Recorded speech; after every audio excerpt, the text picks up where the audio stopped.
yesterday, or start again. Hello, good morning, everyone. For those of you who don't know who I am, if you weren't here yesterday, or if you are just rolling along, my name is Grant Howitt. I do role-playing games for a living. I've written Spire and Heart are the two sort of big serious games I've written, but also I've written smaller games such as Honey Heist, which is very popular, and a bunch of other things. I've been working with Olaf Yebram on this one, or Skizhelian. Don't know how to pronounce the first bit, but here we are. Been working with Olaf on this. He's been really helpful because I approached I was asked to give two talks, and one sort of retrospective about my own work. I can definitely talk about myself all day, but I'm really not used to sort of presentations in this way, and Olaf's been really helpful. And if you find anything if you're interested in talking more about this sort of thing later on, Olaf is running a workshop later on to play through some of the ideas which we're putting out here today. I won't be able to come to that because, again, I don't have internet, so I'm only able to access it briefly this morning, but let's see how things go. So let's see what the first slide is, because I've forgotten. It's safety. So we need to be safe. This is going to be the idea of this talk started off as a way of representing horrible things in role-playing games, or representing horrible conditions is the title that we ended up with.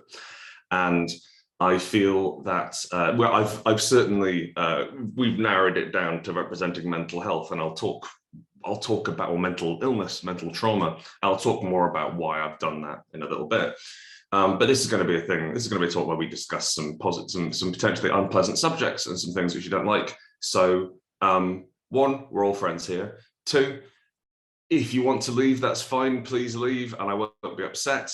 If you want me to stop talking about something, if you want to effectively pull the X card, that's absolutely fine too. If you use the little wavy hand thing, I'll notice it on the screen, and I'll change the subject. Also, one thing which I want to make clear is that none of this comes with any judgment on the people who are experiencing these conditions. This is primarily when we say horrible conditions, it's a bit of a snappy title. But if for example you have an anxiety disorder, I don't think you're horrible, but I think your experience can be horrible, and that's what I want to talk about here. Unpleasant things. So. Also, unlike yesterday's talk, there's two pauses for questions and bits in here, to give the room a chance to discuss, so it won't just be me talking for the whole time. So,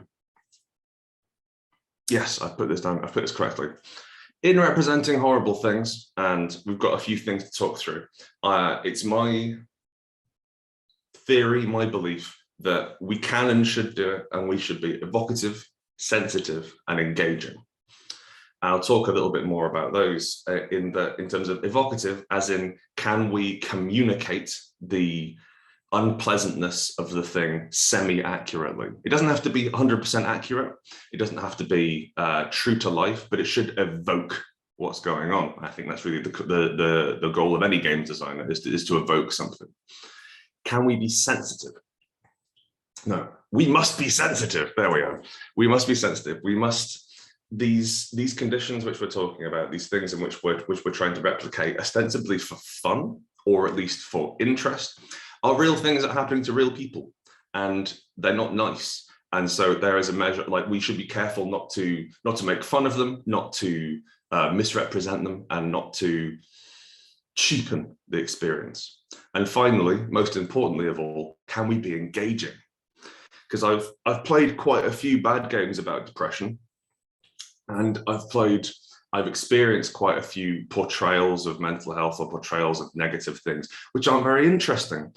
And I think as game designers, we need to engage, or as game runners, we need to engage. We need to get our audiences and our players to engage with what we're doing. And so by creating mechanics which lure people in, which draw them in and get them thinking and active and reward them for behaving in certain ways, That is one of the few unique things we have as people who are making and running games, as opposed to books, films, movies, that sort of thing. So can we engage? Can we excite people? Can we make it, for the want of a better word, fun? First up, violence. I've worked really hard on the slides, as you can tell. First up, violence. We have, I'm going to go through, 4 different horrible things. And then the 4th one is mental health. And I talk about that for the rest of the situation. Violence is one last thing before we go on. Why should we do this? Because it's interesting, isn't it?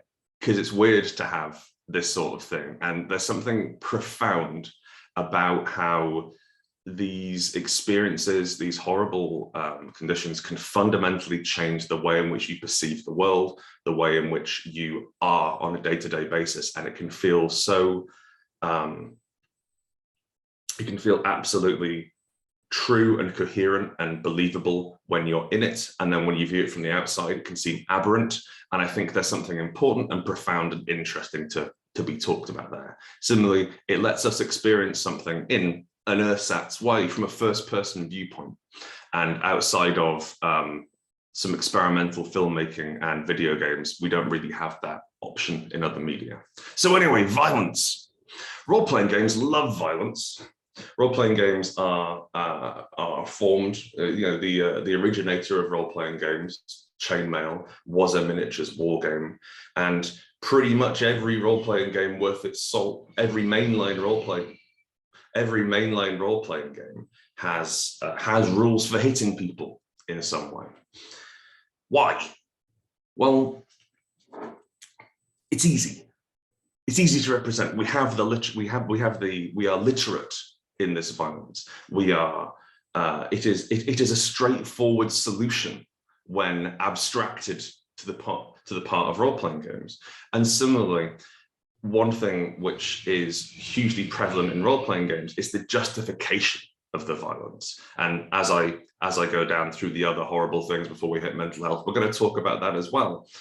The idea that there's something attractive or interesting or curious about harming people, about killing people, and how we can find people that it's all right to kill. For example, zombies are all right to kill, but they're people. Goblins are all right to kill, but they're kind of children.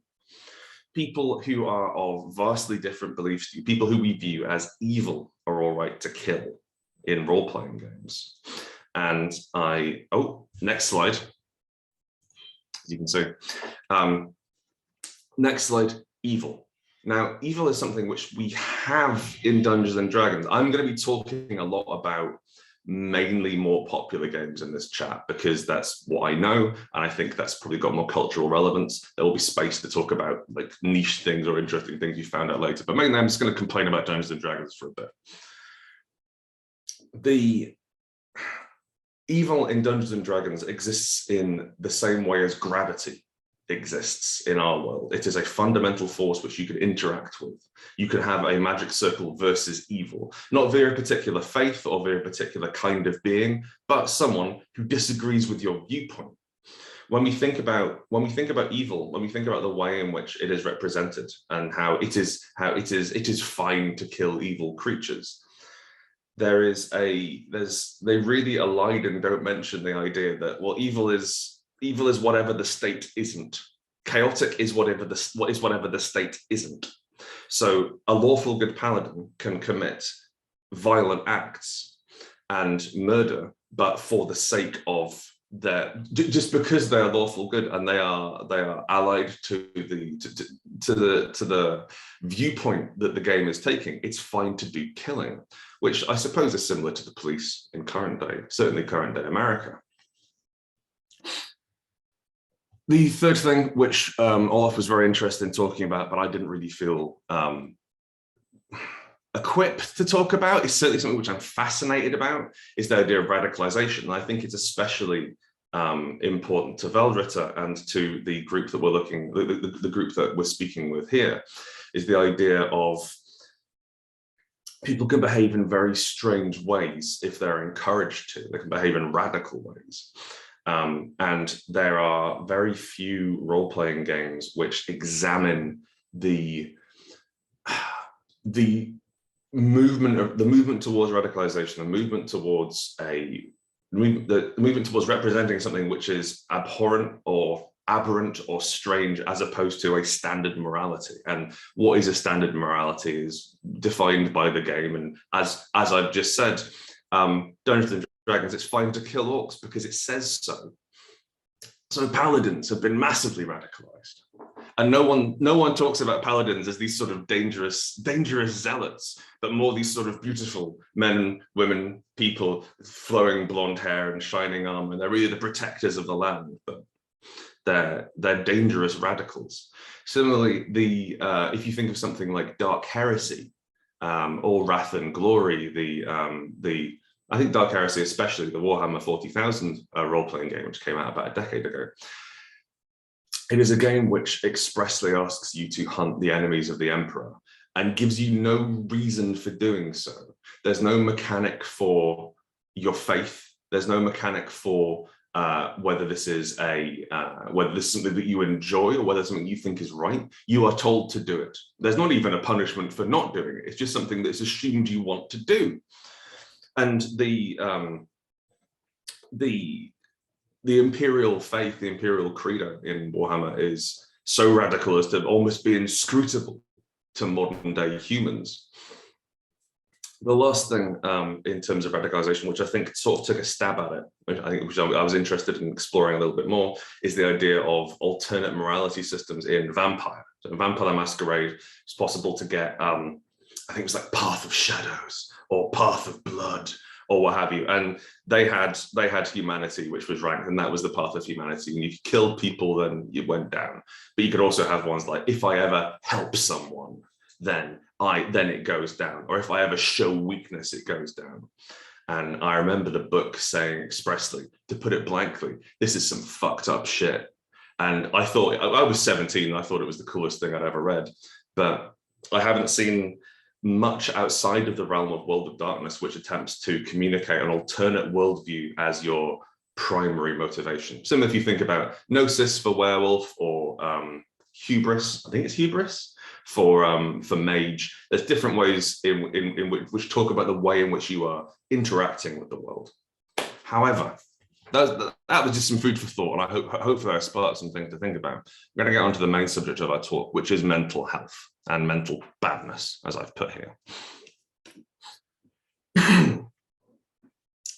The reason why I've chosen to spoke about this is I have struggled with mental health for the entirety of my life. Since I was about 10 or so, I've either been sad, angry, or anxious pretty much every day up until, I'm going to say, about a year ago, since the age of 10. It's not very nice. I've been medicated for it on a variety of things, some of which have worked, some hasn't. I've received therapy for it. I am a functional low-grade addict for marijuana and tobacco, and probably alcohol as well. I've struggled with suicidal ideation for as long as I can remember. And I believe that what I would like to do today, and what I'd like to encourage you to do, and to go away and do at the workshop, is to take your own experience of this, whether it's witnessing something or feeling something, and attempt to evoke something from this. Attempt to evoke the idea. It doesn't have to be accurate, but there's some. But try and make something heartfelt and powerful coming from within you, which can communicate that strangeness to another human being. So let's talk about role-playing games. Let's talk about mental health in role-playing games. As I mentioned, mental trauma is the idea where badness comes in, and then mental illness is where badness stays there and goes off. I'm not a doctor, so I can't really, that's not the technical terms, but most trauma relies on stress in role-playing games. If we look at World of Darkness and the humanity system, we see that they have their mental health is a gothic punishment. It is if you are a bad person, you will go mad, is the way in which humanity is described, the sort of the core defining viewpoint in Vampire. And that's not a great way of looking at mental health. It's not a great way of viewing people who are mentally ill. It does fit with the sort of gothic punk exterior, the gothic punk theming, you know, for the House of Usher, that sort of thing. However, it doesn't really say that at any point. It doesn't communicate this. Similarly, if we look at Call of Cthulhu, one of the more popular role-playing games in the world, which has a lot about sanity and has a lot about sensible about brain badness. Sanity is a cost for playing the game. You explore the world, and as your worldview is challenged, as the things you understand are changed, you lose sanity. And it's quite hard to get it back, and it's generally not something which people do. It is an onward, downward spiral to rolling on a series of tables. I also want to mention a couple of other things. Smaller games here. Voidheart Symphony, which is a recent game by Mina Vijanda, has a really nice way of representing mental trauma, which I thought was very clever, in that it presents all mental trauma is delivered to you as the product of an unjust society. So you're looking at lacks, you're looking at wants, you're looking at the fact that although it's a game about doing a magical girl transformation and kicking the shit out of demons in an anti-capitalist otherworld, during the day, you have to pay your rent, you have to fix your car, your leg hurts, you can't afford your medication. And that all feeds into mental health. And I think there's something quite good to be said there. Similarly, the game Fear itself, and any sort of gumshoe system around Easter terrorists, Trail of Cthulhu, that sort of thing. They split out mental health into stability and sanity. I thought that was really good, in that you lose stability when bad things happen to you, and you lose sanity when you run out of stability or when your worldview is severely challenged. And you have pillars of stability like your family, your friends, your hobbies, and you can go and get in touch with them, and you can go and do nice things and normal sort of sensible things and get your stability back up. And then sanity is a bit harder. But I felt this was an abstraction, but a fairly close abstraction as to how much, like, if I'm having a bad day, I haven't lost any sanity, but I am low on stability, and that puts me at a decreased ability for other tasks. And then once we've done trauma, it goes into mental illness, and mental illness it's a minefield, honestly. It's very tricky, and I think unlike say representing combat, there are very few people in role-playing, when you sit around a table at a role-playing game, who've killed someone, or even fewer people who've killed a dragon, depending on the tables you're at. But there are certainly people you're sitting around the table with who struggled with mental health, who struggled with disability in this way. And so it's tricky to represent. And no matter how hard we do, we are going to kind of get it wrong. Call of Cthulhu, again, for example, you just kind of roll on a table and you receive a role-playing thing to do. So now, for example, you are terrified of slime because you saw a strange door with writing on it. It doesn't sync up.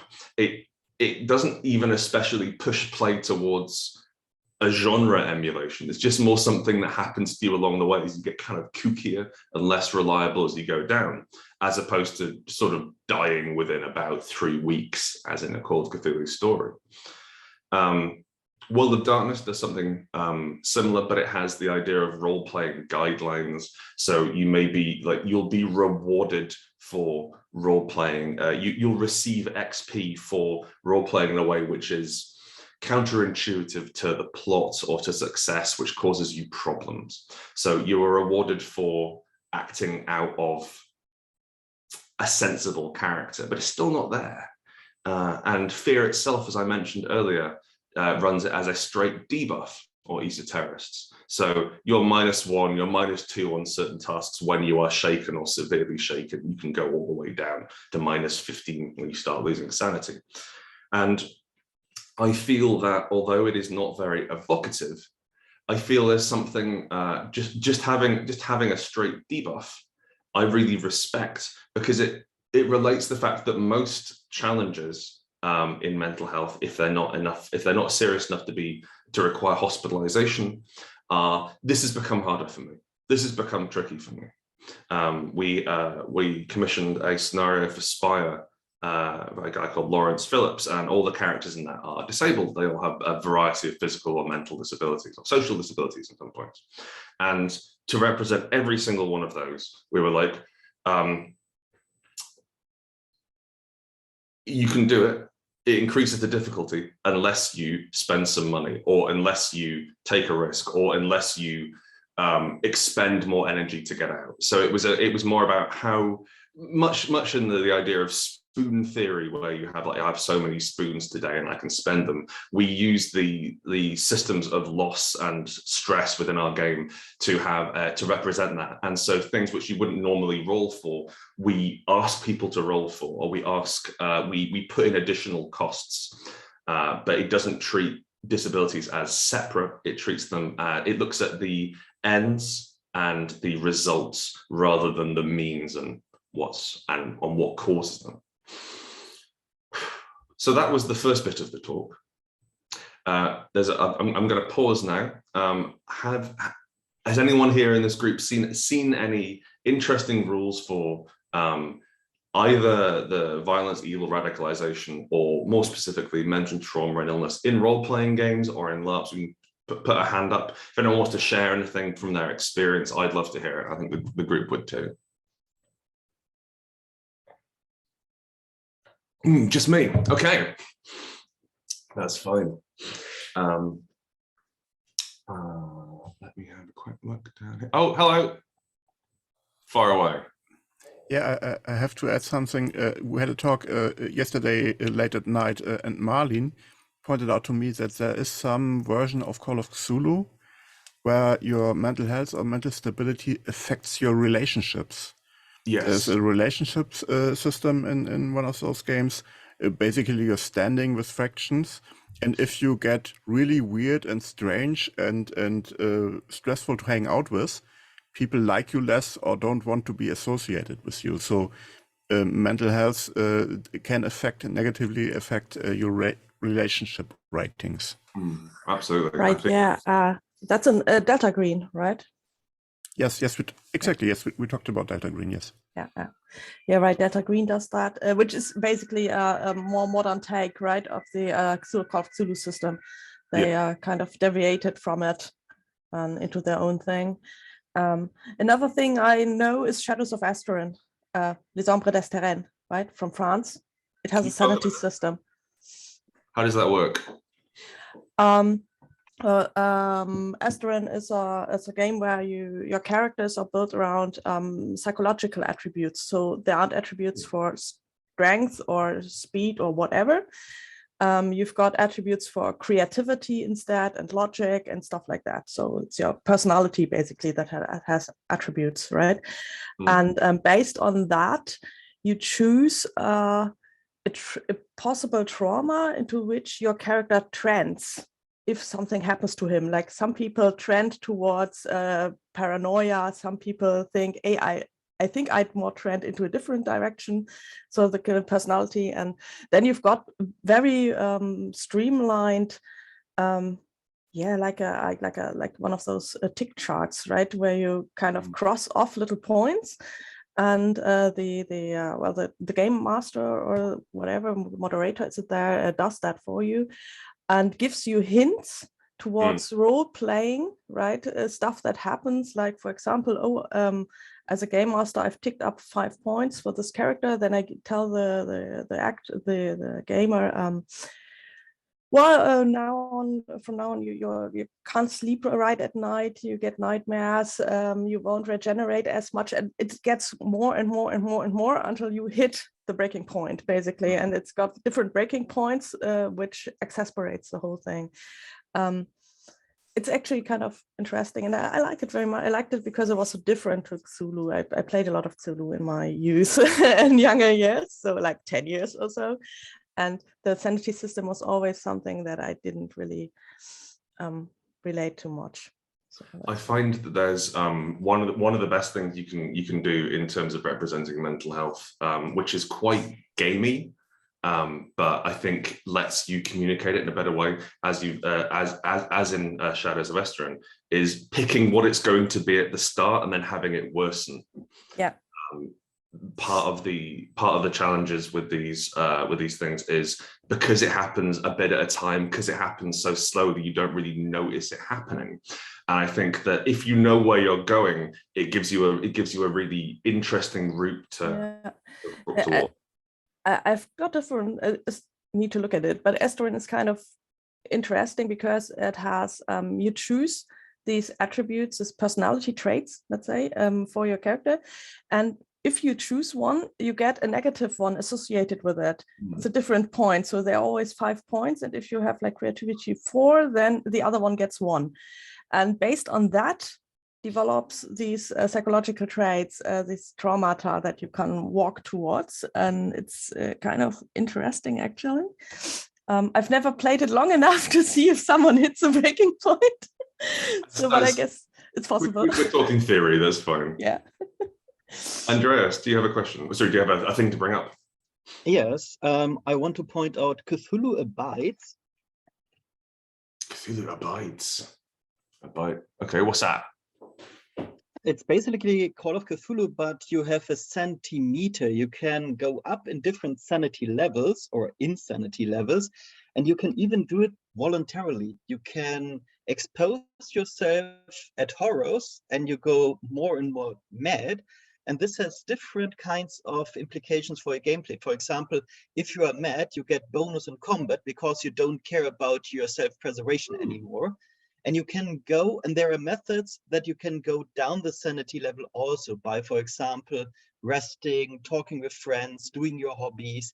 So you have a little tactical advantage. For example, if you try to do a ritual or cast a spell, the more insane you are, the more proficient you are at it. But on the other hand, for example, if you try to get clues, if you try to solve a crime, it's better to be rational and sane.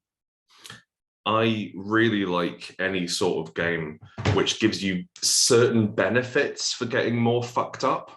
I think that's fascinating, and like the basic idea of right now I'm angry is good to start with. But I think that this isn't necessarily related to the topic, but in so many role-playing games, when you get injured or when bad things happen, it's exactly the same rules for everyone. And then when you look at your class, it's different rules for everyone. And like, why can't we have different rules for how the barbarian gets injured as opposed to the rogue, as opposed to, it's hit points. I don't know, whatever. Anyway, Nachi. Hi, I've been thinking a lot about how conditions in PBTA games function as less as a mental illness thing more than as a reaction to trauma. When you experience something, I've been playing a lot of The Between, so that has the very gothic and terrible conditions what was the game, thing. sorry? The Between. The Between. By Jason Cordova. Okay. And that has conditions can be get rid of by doing a vulnerable move, spending time with your fellow, I mean, not friends, but colleagues at least. And the game, it's very gothic and dark. So you don't have real friends, I guess. And it's more like your colleagues are the other players so that you spend time with the other players, obviously. That's the mechanic thing. But it also means like with people who have seen similar or the same things as you have. So they understand, in a way, at least some kind of your trauma. And I kind of like that. You can make permanent conditions and there's no rule to act like it, but I always take them as directions as well, like a stage direction. If I am squeaked out by blood, I will obviously react differently than if I'm not, or something like that. And I kind of like that you can also use them to your advantage in very specific situations, but mostly it's a negative condition that makes you less able to do things. Also, just depending on the narrative. So if I'm squeaked out by blood, that will not make me less effective in social situations. Maybe with vampires, but you know, so I like that it's like very malleable and that you can use it very very well in a lot of situations. But yeah, it's more trauma than mental illness because it can be gotten rid of. I have not found a great way to represent mental illness yet, unfortunately. I really like the conditions in Thirsty Sword Lesbians. That does for those of you who don't know, Thirsty Thoughts. The game I just said is a game about playing sword fighting lesbians, basically pirate lesbians. And the way in which injury works is there are 6 moves because it's Apocalypse World, and there are 6 injuries, and each one of those down powers a move. And then when you have all of them, you're out of the scene. And it's just a very elegant way of doing rules, but not super relevant to this particular discussion. So I don't know why I brought it up. Arnie, Mr. Fahrenkrog. Yes, Arne is the pronunciation. I recently played Wander Home, and Wander Home is explicitly very non-violent, but I played the class Veteran, and in this game you have like things you can always do, and they're mostly just some narrative stuff. But as a veteran, you get a blade, and you write on your character sheet, I can always draw my blade and kill the person in front of me. If I do that, I remove my character immediately from the game and can never play them again.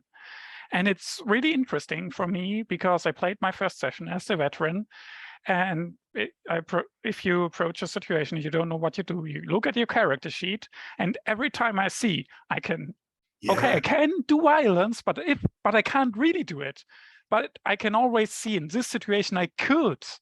And after a while it was really like aggravating to seeing like, no, I can't do that. It's not an option. It's not like D&D where it's encouraged, it's like explicitly discouraged. I want to play this character more. I want to explore what they do, but this was right. I liked that moment very much. I find Jay Dragon's rule writing fascinating. I really think that Jay is kind of where we're going next in role-playing games. Jay has just hell of a brain. And I think there's something quite challenging when approaching it from an old school perspective. I'm coming to this from a fairly, not old school, but say story gaming perspective.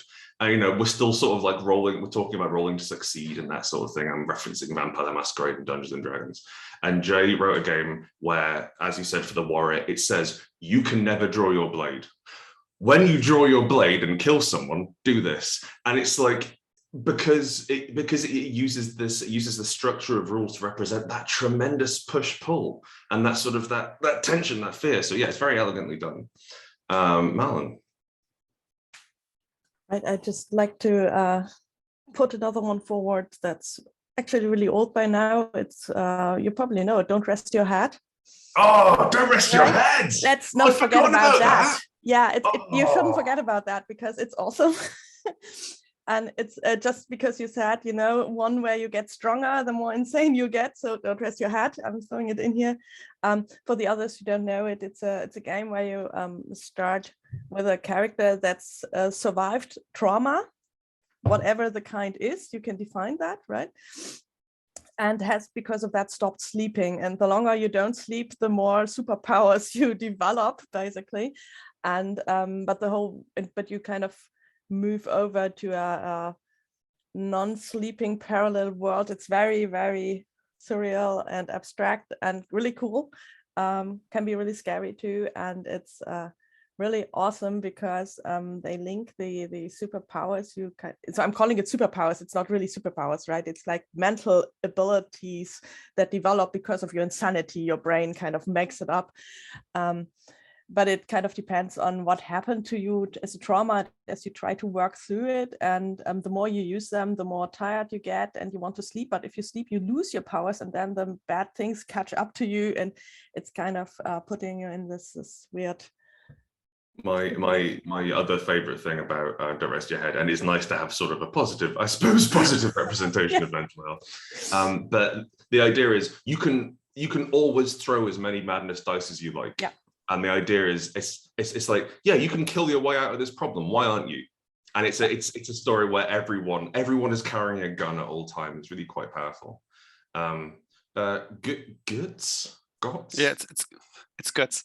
Guts. When do you go, Guts? My parents didn't thought about that I will talk to English people, so they give me. It's not great talking to us. Yeah, Tales of the Loop. I think most of you know the game, and you play kids. You can't die, but you can get conditions physically and mentally. And if you have enough conditions, you can broke in the end, but you can't die. And you have anchors. Can be a teacher or a father or mother or a friend. And if you talk to them or play with them or do something with them, you will lose a condition. So it's very simple.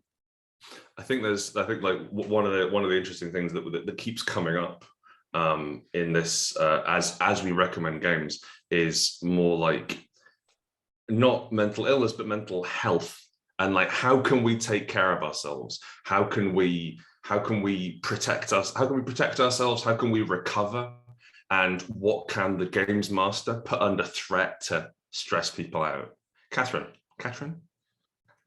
Yeah, Katrin or Catherine. Yeah, I didn't really play the games that just came to mind, but I read into them, and maybe there are others which are very similar. But the one game is the Avatar game. They got something like a balance where you have two different forces, like a care and force, and then you switch between what is stronger in you, and every character has different forces he is switching between and finding a balance. And if one gets too strong, he gets problems in some kind of situations. But it's every type of character chooses a pair of forces which are on two sides of the same thing. And so someone maybe too careful, is caring too much for others, and then if the other side he's forcing them to do as he likes, maybe.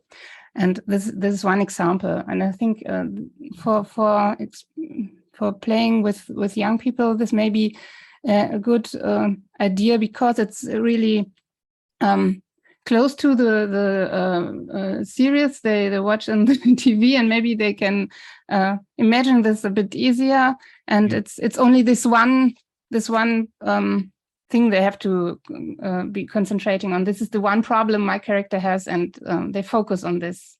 So it's and the other game is the One Ring with a shadow. I think it's a bit really it's a religious theme maybe, but the shadow I think is also something. If you come from watching the TV series or reading Tolkien, this is one thing people can imagine and can get into this idea of there are things that come to me and maybe make it hard for me to do as I usually would, and they have those things triggering the shadows. The one is what you're doing yourself, you're doing bad deeds maybe, and the other thing is that you're confronted with evil things and seeing things that traumatize you maybe. I think there's an interesting discussion there around like, actually, can we become evil by exposing ourselves to evil in that way? But also the thing which I really like about the idea of the shadow is it's abstract. It's an abstraction of mental health and trauma and fear. And also we can point at it and go, well, that's the shadow. That's coming out of Mordor. That's Sauron's business. And I think that part of being engaging, part of giving people the opportunity to come and enter and play in this space is abstraction. And if you just write a game about how sad it is to be alive, sure, it's accurate, but it's not especially interesting. It's not especially, it doesn't grab you. And so by having we're going to do something that's exciting. We're going to do something that's thrilling, which talks about this, and it's going to feel safe because we put elf ears on it, and it happens in a kingdom a long time ago, far, far, far away. Nachi, you're muted. Thank you. I've been thinking about the Babadook, as that also has a great representation of mental illness as a thing. And now it made me think about how to do that in a game where it's not exactly the violence, because if you fight too hard against a mental illness, then it might make it even worse. And it just doesn't make it go away. You need to have how to put compassion and living with it and managing it in a game that's not obviously like a micromanaging, so to make it fun and evocative and not just have like I forgot what you call those games where you just manage things like Minecraft, but yeah. yes. Your country's great. Yes, that's very true. Delivery and stuff, yeah. It's true. So we just don't manage resources, but make it an emotional thing, because yes, there's a certain spoon aspect and resource aspect that's important. But it also has to do with actions to do. So how much there's actions that give me that cost, but also give back, and how to manage those might be interesting. But also you want a personal aspect, because mental illness has to do with your mind, and other people have minds. So the meeting of those, how to put that in a game would be very interesting. But yeah, I think these kinds of representation as a shadow, as a monster, and maybe, or there's a book, Patrick Ness has a book about the child, I think, with depression as well. The Monster Calls, it has been made in a movie as well. So yeah, these outside, there's a lot of stuff that deals with outside expressions that might be interesting to look at and see how to gamify them. One thing which you raised there, which I've always found very interesting, something which I've reached through quite a lot of therapy recently, is the idea that my mental illnesses were at one point useful, and they were keeping me alive. And they were like the idea, anxiety. I'm vaguely anxious. It's not the worst problem I have, but anxiety is a complete misreading of a situation. And the idea that they're like, oh, this person doesn't really like you at work. Okay, you're going to get cast out and eaten by wolves, so you really can't afford to not be liked at work because wolves are going to eat you. And we don't have wolves anymore. We killed all the wolves. And I really think the idea of by externalizing that force, not just certainly having it as something which is unpleasant, but the idea is the motivations come from no, I'm trying to keep you alive. Or no, I'm trying to keep you safe. I'm trying to make sure that you're not hurt. I'm trying to make sure that you don't mess up again, Grant. And there's something fun to be put there. There's that dynamic. Wraith the something, a 1993 World of Darkness game did it, where the character to your left played an even gother version of you, which didn't quite work. But yes, there are. Thank you all. That was brilliant. There's a lot of stuff I haven't heard about in there. And it's, I'm just going to knock through the second half of my talk in about 10 minutes. But broadly, again, what I'd like to do here is talk about, spark some ideas for later on for the session. Hopefully you can take away and use in your own work. But I did that. So yeah, please use your own experiences.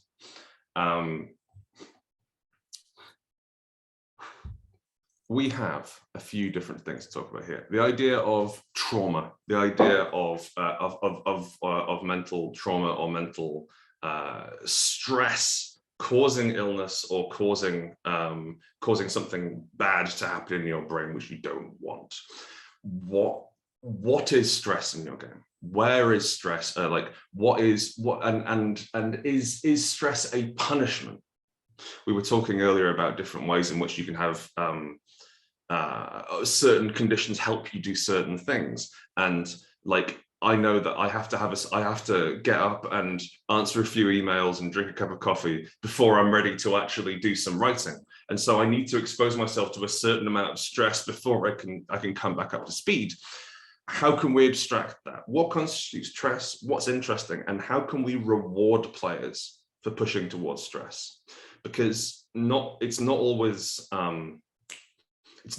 external. It's not always everything's piled upon you. A lot of my the reason that I'm upset is my own damn fault, because I stayed up too late, or because I drank too much coffee, or because I smoked too many cigarettes.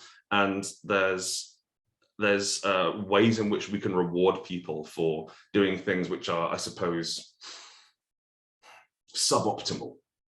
How can we push people in those ways? Triggers are a thing. Olaf and I had an interesting chat about that, and one of Olaf's ideas was that you don't get to pick your character's triggers. You don't get to, and also other characters are in charge of them. So it is, while you can reward people for saying, right, okay, I've noticed this thing and I'm going to role play being upset. You can, if you can reward someone else to be like, oh, hang on a sec. Hang on, there's loud music playing in here. You hate loud music. Oh yeah, I do hate loud music. And so if you can look out for each other, that has the sensation of this externalization, but something which you can abstract and talk about as well. Similarly, intrusion, the idea of something happening which like intrusive thoughts or suicidal ideation or something which is where like obsession in that way, being able to outsource that to another player is interesting. And like how much can we outsource things? How many, I think one of my least favorite representations of mental health in role-playing games is called Everyone is John. And it's a classic ancient role-playing game, but the deal, well, it's about 20 years old, but the deal is that you all play different elements of John, different personalities within John. You can roll to take control of him, and it's his very busy day. And I think that it's not especially, it's quite engaging in a way, but I don't think it's accurate or sensitive. I don't think it's evocative or sensitive. And I think that there's something to be taken from that. Like, how can we split out one person or one person's neuroses, one person's problems into lots of different people? And like, how can we abstract those dramas? Can I have the fact that I didn't want to, that like I didn't go to bed until I stayed up until the midnight playing, I was playing PC games, I was painting tiny toy soldiers, and I was smoking weed, and I was really tired the next morning. And can we abstract that into some sort of political maneuvering? Can we have it as like, I'm here to represent the forces of tomorrow, my lord, and have that arrive? Are there ways in which we can play with that and give a different way of looking at it? Similarly, unusual motivations and judgment. One of the great things which came up during our chat was the idea of rationalization.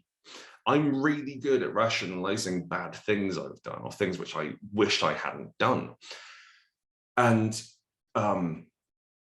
when we have a game like, when we have mechanics as common as success and failure in role-playing games, if I roll and I fail, I really like the idea of like, right, rationalize that failure. Why did you fail?